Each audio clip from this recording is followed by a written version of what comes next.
Hi, everybody. Steve Tarter, another edition of Tarter Sauce here at the Journal-Star in Peoria, Illinois. And with me today, Mr. Eric Pollitt. Eric, welcome. You are the president of Global Hemp. Thank you for having me, Steve. I appreciate it. No, that's my pleasure. Hemp means so many different things to so many different people. You know, we know about marijuana. We know about medical marijuana. Tell us about Global Hemp. Global Hemp, my company, I started back in 1996, believe it or not, and I was actually in college at the University of Washington out in Seattle at that time. And my real interest that got me started on Global Hemp was I had read this article about cannaf, which was this annual crop, and actually the Peoria Journal-Star for one day in the late 1970s had ran a whole newspaper on cannaf to test it out.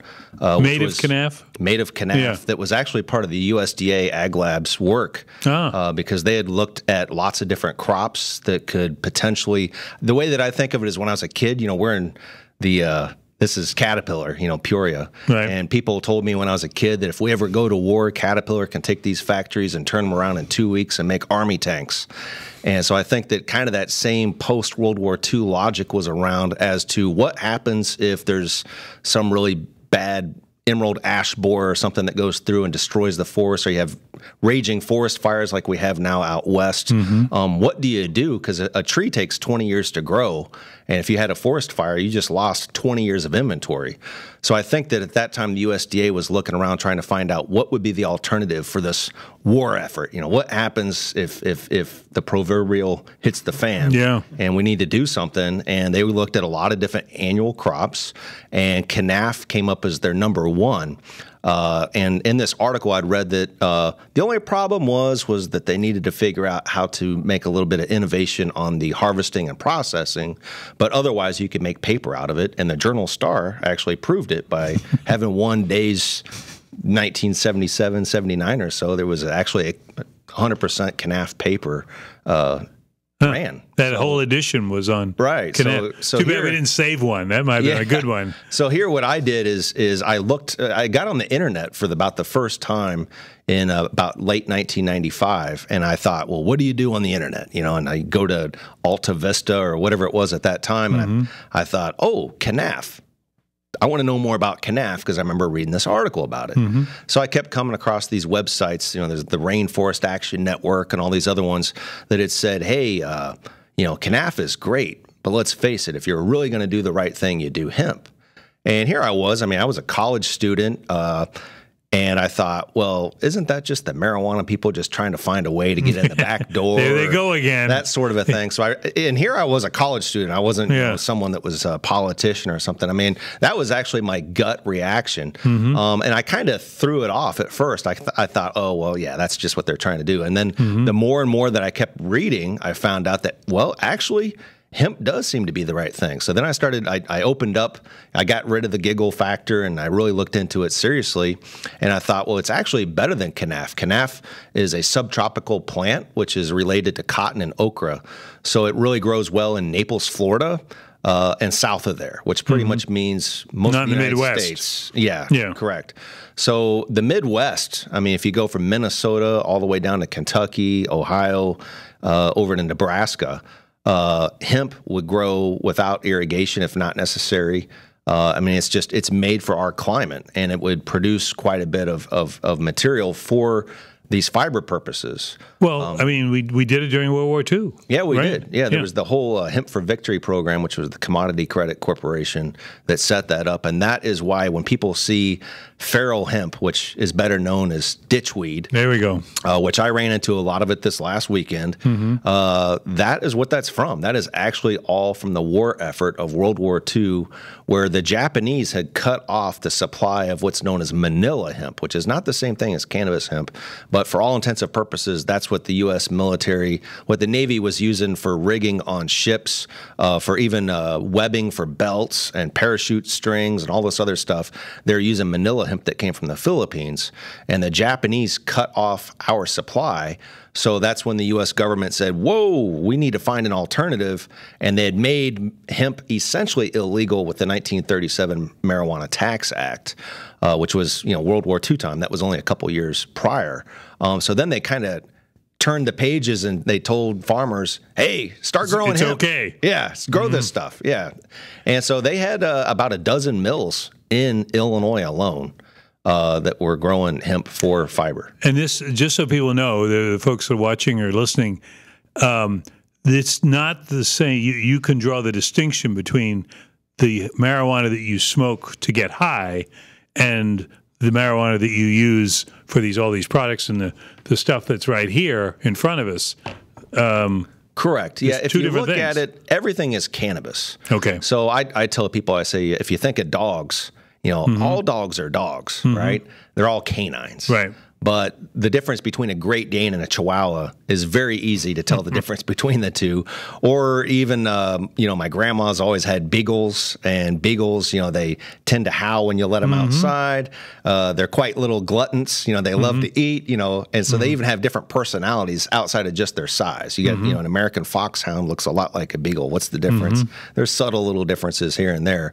But yeah, I mean, dogs have been bred to do different things, and a beagle versus a greyhound, I'm going to put my money, even if it's a three-legged greyhound, I'm going to put my money on the greyhound rather than the beagle at the track. Right. And so that's the same thing with marijuana. If you want to get high, you could smoke all the hemp. You can go out and find all the ditchweed, and it doesn't do anything for anybody. And that's too much effort. If you people always kind of take the least path of resistance, and if they're looking for marijuana, they pretty much know where to go get it, and it's not in a hemp field.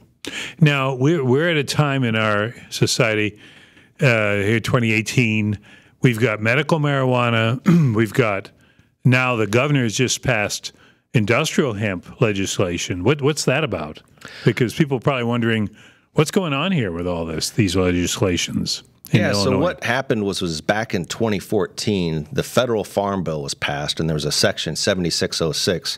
And for the first time, federal law made the distinction of what defined industrial hemp. Prior to that, there was the Controlled Substance Act of 1970 that basically said everything's marijuana, but there are some exemptions. If it's fiber in raw form or made into yarn, or if it's been made into clothing or yarn, these sorts of things, those are exempt. You can go ahead and import those into the United States. The seeds, as long as they've been sterilized, you can import those into the United States. So it basically thought that everything was marijuana, but there were some exemptions. That was the Controlled Substance Act. So then when the Farm Bill passed in 2014, what it did is it made the legal definition that industrial hemp is cannabis with 0.3% THC. That's 0.3% THC or less. And it's notwithstanding the Controlled Substance Act.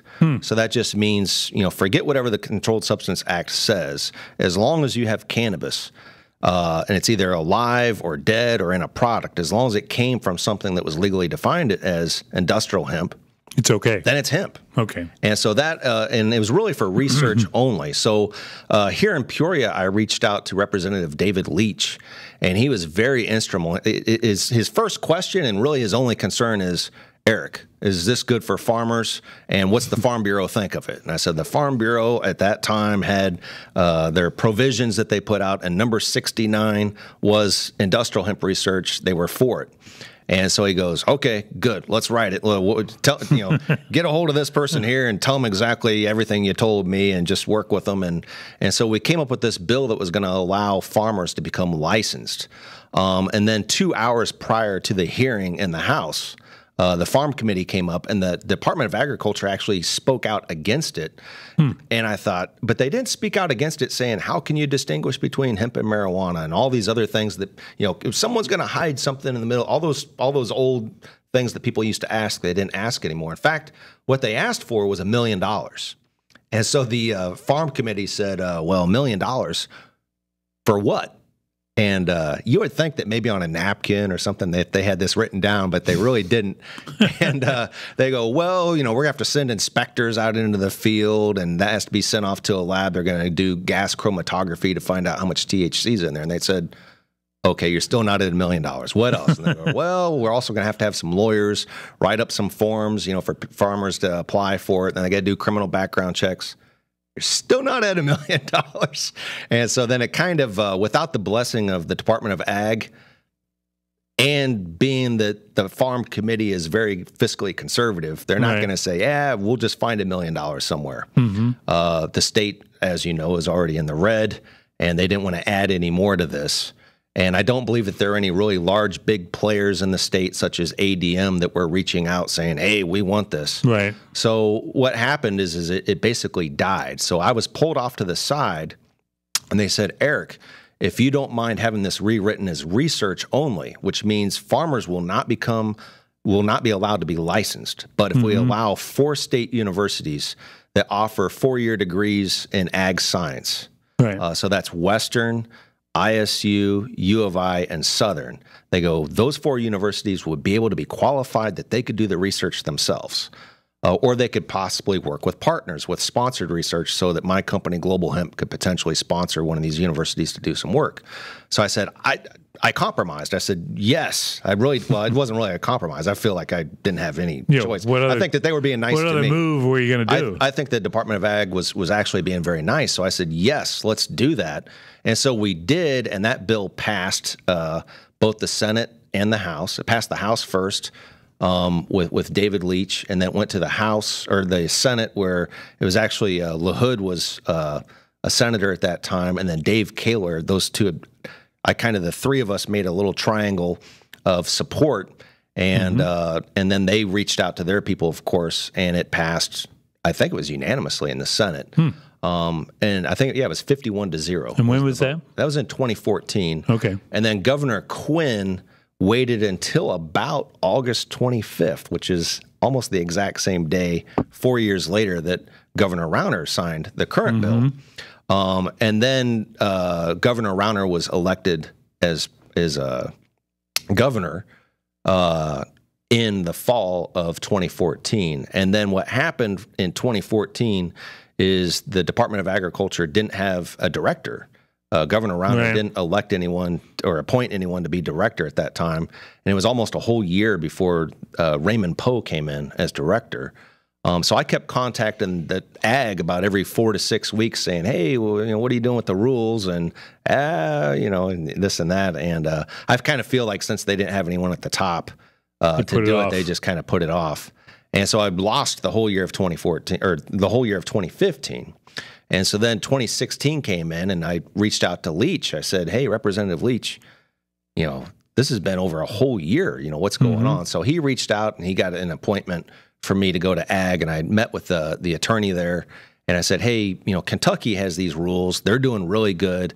I think that, I'm not saying copy and paste it, but I said, we don't have to reinvent the wheel. You look at that, and you find out if there's things to change or whatever, and let's go with that." So they did that in a relatively short period of time, I think in 2 weeks, but then it still didn't go anywhere. It still was a stalemate. And what happened is when the legislation was written, and I found out this is very important, is that it said that the department may pass these rules at some time. And kind of open-ended. Now I know it's better to say the department shall, and they shall do it within 120 days. In fact, I fought for 90. Our government works better that way. Yes, it works better when there's a deadline, and so that so do the newspapers, I think. Well, let me jump ahead here. Okay. And because you've been so close to this, and it's unfolding as we speak. Are we going to see farmers in the state of Illinois now planting hemp?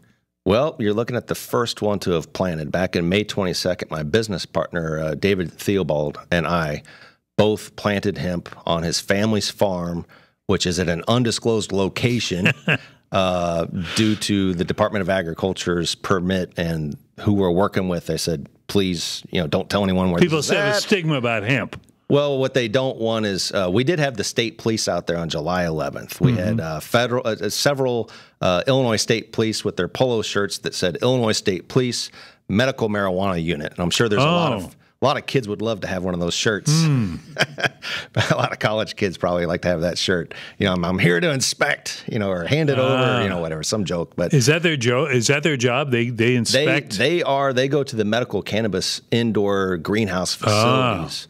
And so since we're cannabis, technically, they came out and inspected our field. But we were the first to plant. We planted on May 22nd. And I have some photos that I could share with you if you sure. like that at a later And time. how's it going?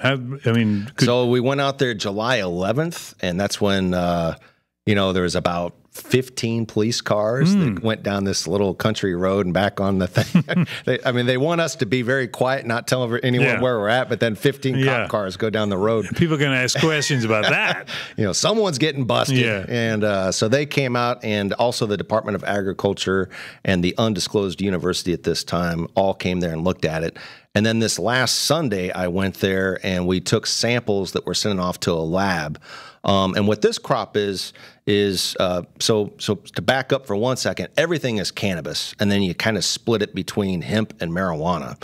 And then on the hemp side of things, you have 3 different vertical markets. So you have a fiber market, you have the seed market, and then you have this CBD market. And so actually what we're growing is CBD. Because the farmer, that's what he actually has been doing out in Colorado for several years, is growing it for CBD. And that's really where the industry in the United States, everyone's interested in the CBD crop. What does your field look like in terms of, people used to corn, soybeans are down here, corn's up here. Where does hemp fall in on that? Yeah, well, this CBD that we're growing is very much like a bush. So we grow it what's referred to as orchard style. We have 5 foot on centers. And these plants, the stalk was about 2 inches in diameter. So these things are pretty sturdy. From being put in the seed on May 22nd. And in fact, there was a really big windstorm between July 7th and recently that came in and pushed it over. And it even split some of them down, and the plant is just prolific. It's still growing, still doing fine, and said nothing to worry about. And that's one of the selling points, if we can use that expression, for hemp, isn't it? It's tough. It's you don't do you need to spray it? There actually are no chemicals that are approved to be sprayed, which is kind of an interesting thing. So it's organic. It's grown organically, but it's not. It cannot be certified USDA organic. Correct. But you're not putting anything on there. No. Fertilizer. We are using fertilizer, and where this is at, I can say that it's in Mason County. That's it. Okay. And there's a lot of irrigation there, and we actually put in a brand new pivot so that it has perfect irrigation. Because next year we're going to have 20 acres. And 20 acres, if you heard 20 acres of corn, you're going to yawn. Like, yeah, okay, that's a couple hours. Yeah. But what this crop is, grown this orchard style, it's a very labor intensive. So you're going to have to, which also leads into rural economic development, which is a very big thing. If you look at a lot of small towns, they're having the brain drain. People leave, they go off to college, they don't come back, that sort of a thing. And so it's a matter of how do you get investment back into rural America.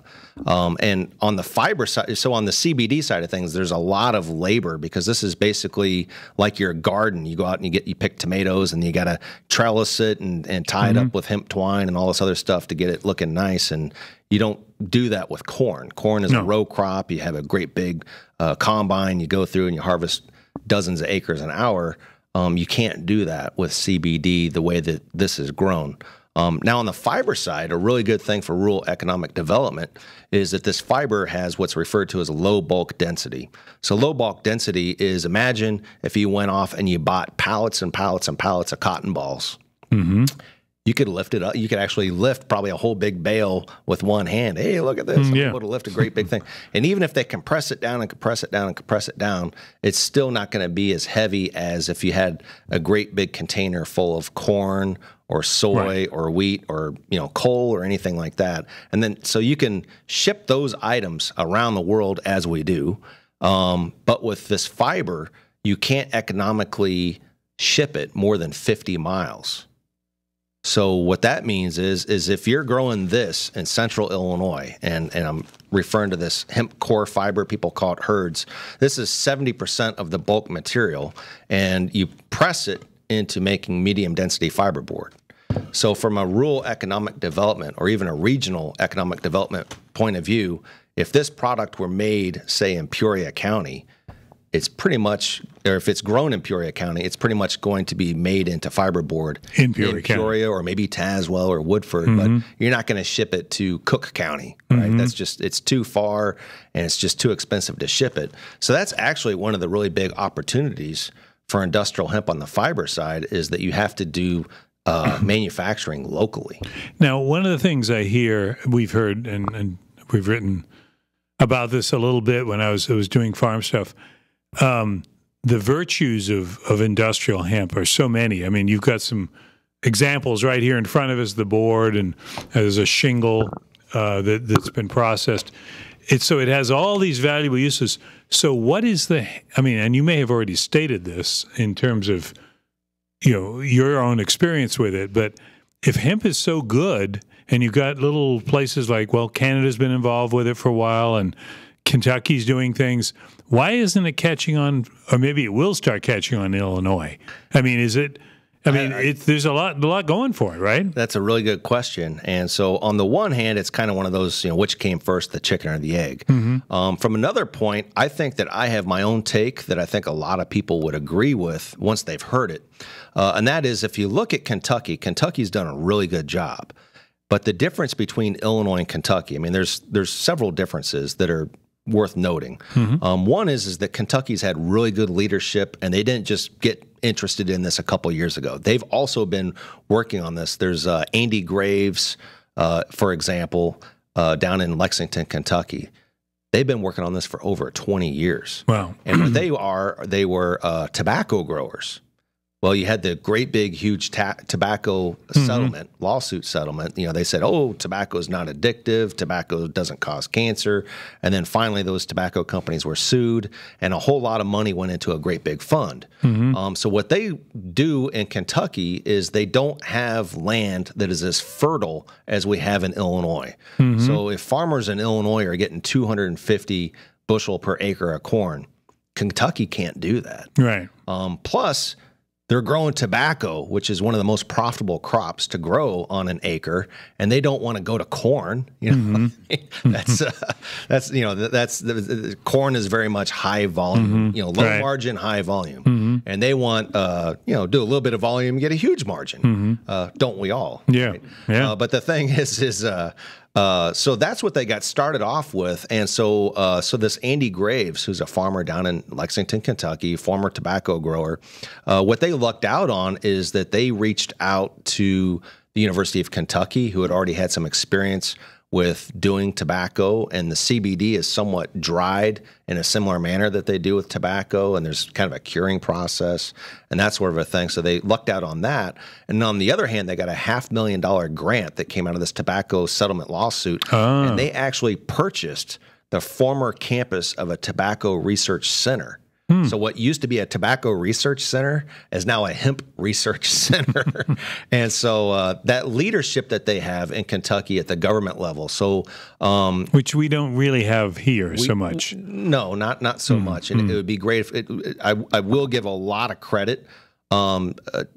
Representative Leach in 2014. Right. And this year you have Senator Toy Hutchinson. And then a lot of people came and they co-sponsored this. Our own Senator Dave Kaler. So people coming around on it. Yeah. Dave Kaler has always sponsored every one of these bills.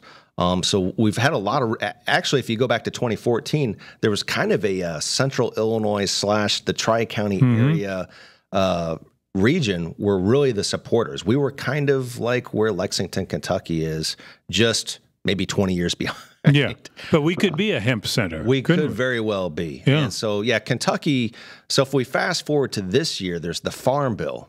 So the Farm Bill it lasts for every 4 to 5 years. Right. And so this Farm Bill, you have U.S. Senator Mitch McConnell and also Senator Rand Paul, who are both from Kentucky. But they want this to be a nonpartisan issue. So they have Wyden, who's out in Oregon, who's a Democrat. And these two guys, it's almost like Chuck Schumer and Mitch McConnell don't agree on much. But industrial hemp is one thing that these two guys actually agree on. Very good. So that's we want to keep hemp as a nonpartisan issue because it really is attractive to a lot of different people, and we'd rather not try to split things up. How do you see it happening? We're talking with Eric Pollitt, who's with Global Hemp and has been for many years. And so you're no Johnny-come-lately to this whole hemp thing, even though people are just waking up now to medical marijuana and hearing about recreational marijuana in places like Colorado. It's in the news. You hear millions of dollars now being expended marijuana fields, whether in California or wherever. So all this is going on. The Wall Street Journal's covering marijuana, which we probably never would have thought back in my college day. But it was like a little bag of weed was off limits. But now that it's kind of come mainstream, I'm thinking, what are the potential? What do you do to encourage people to say, hey, this is a whole new ball game here. Get involved. I mean, what's the big selling point here? Is it you've got some structure now, or does that need to be built up? Yeah. So the really big thing is that there's three vertical markets. There's the fiber market, the seed market, and the CBD market. What Illinois farmers, probably the easiest thing to get involved with would be the seed. The seed is grown and processed in much the same way as other oil seed crops. So they're pretty used to knowing how to handle it, how to store it. But then who's going to purchase it? Who's going to then later process it? Those are things that are very important. Need to be developed. Be considered. On the fiber side of things, that's what my company is most interested in. And what I've been working on is a harvester to go out in the field and to harvest this in a manner that hasn't been done on a large commercial scale before. And when you say a harvester, you mean a machine? Yes. Okay. Yes. So I have an engineering firm that's somewhat local to where we are now, undisclosed, that they've been working with my design, and we have a test bed that we're getting ready to test out. And that will give us a lot of feedback as to how to make the full-size working prototype, which we hope to be able to build next year or the following year at the very latest.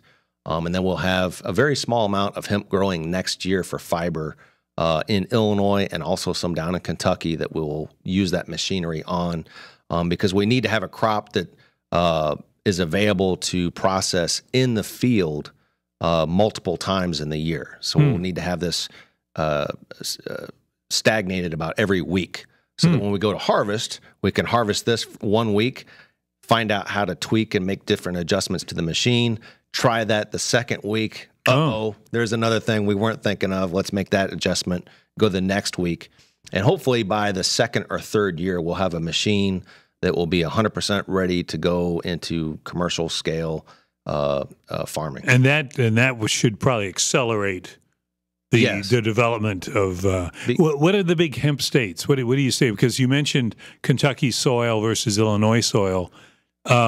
Is it Illinois, Indiana, the Midwest, or where? Yeah, so right now, Colorado is actually leading the nation in everything. Colorado is kind of a unique state in that they have medicinal marijuana, recreational marijuana, and industrial hemp, and their state is friendly to all three of them. Kentucky is 100% hemp only. They don't have medicinal marijuana. They don't have recreational marijuana. Illinois has medicinal marijuana and now has industrial hemp. Right. So it has those two. And a lot of people feel that in the next year or so, especially if we were to have a different governor, that there will most likely be recreational marijuana in the state.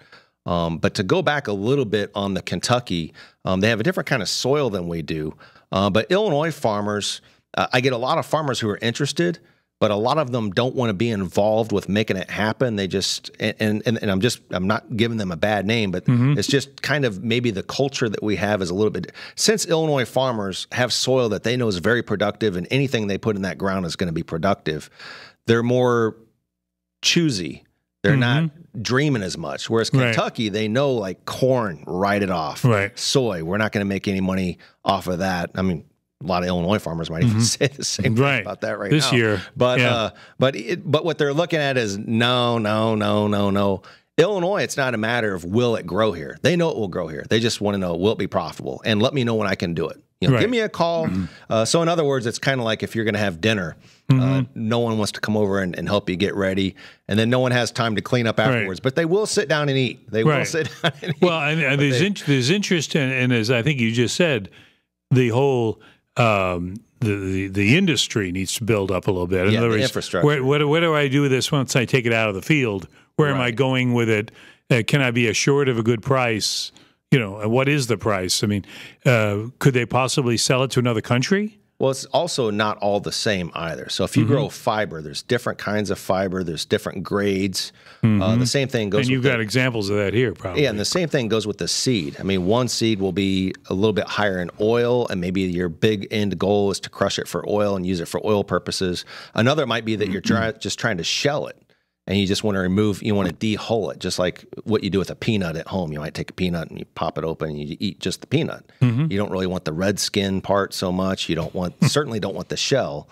And so a different variety will give you a different result on that. So what I would say is that any farmer that wants to get interested in doing this, we really appreciate your interest and wanting to get involved. We're very open to working with farmers. I talk to farmers on pretty much a daily basis. But the thing is growing it is the easy part. Getting it legal is actually, as difficult as it's been, that's almost also the easy part. The big thing is building up the markets and getting down to the different grades. So what kind, are you growing this for oil? Well, what kind of oil? And so on and so forth. Now, a lot of people understand that that's what is true with other crops, regardless if it's cotton or corn or, not all corn's the same. Now, farmers can sit there and laugh and they know that, but a lot of people probably driving around Peoria right now I think there's a lot of people think it's all sweet corn. Yeah, everything in the field is sweet corn. Let's stop and have some corn on the cob. You don't want to eat that. No. I mean, so yeah, you're right. Well, it's fascinating to me that here's Illinois that's been, and I don't think Illinois was the only state that was growing hemp during World War II, but it was so big here. Were we the leader in hemp production during the war? Well, that I would not know. I'd say that it was between Wisconsin, so other states Illinois, were involved, Iowa, and Minnesota. They were really the big ones. And Kentucky supplied the seed. They grew the seed down south, and then the seed came up north. Okay, so here's Illinois with this history of the industrial hemp, and now coming back, it's now legal, and you're seeing this whole thing develop. Did you think you're going to see this when you started the whole thing? As you said, it was kind of your website that I was quite an optimist. I actually was at a point in my life that I graduated the University of Washington in 1998, so exactly 20 years ago. And I sat there and I started to see a couple of states. There was North Dakota and Hawaii that actually passed legislation for industrial hemp. And then Illinois actually had a bill that was started. And I said, if it's going to happen, it's going to happen in Illinois. Otherwise, I was looking at moving down to Silicon Valley, which is where my brother was at. He was working for large computer companies, where he has been ever since. And so I kind of had two loves. I was a web developer for about a dozen years or so. So I kind of had my hand on that. And then my other thing is I'm interested in having, not being a tree hugger of just going off and saying, hey, don't cut these trees down, but actually having a solution. As a farmer wants to know about hemp. Actual solution. Sorry about that. Oh, that's okay. That shows that we're live. That's all right. But I wanted to have a solution approach. So not just say, hey, we need to stop cutting trees down, because here's an alternative. Here's actually a solution to what you're working on. And that was my interest. And I did think that it was going to happen. So I didn't move down to Silicon Valley. I moved to Illinois, thinking like, hey, this is going to happen. And we had Governor Ryan at that time. Oh, yes. And he vetoed 2 bills in a row. And really, it was a very big grassroots thing. A lot of states had passed stuff, and nobody grew it except Hawaii. And I think the DEA allowed it to grow in Hawaii because they thought, it's out there in the middle of the Pacific. Who cares? Pretty safe out there. It's not really that big of a deal. Yeah. And but North Dakota never grew it. Illinois never. Well, we didn't have the law passed, but there was not a single state.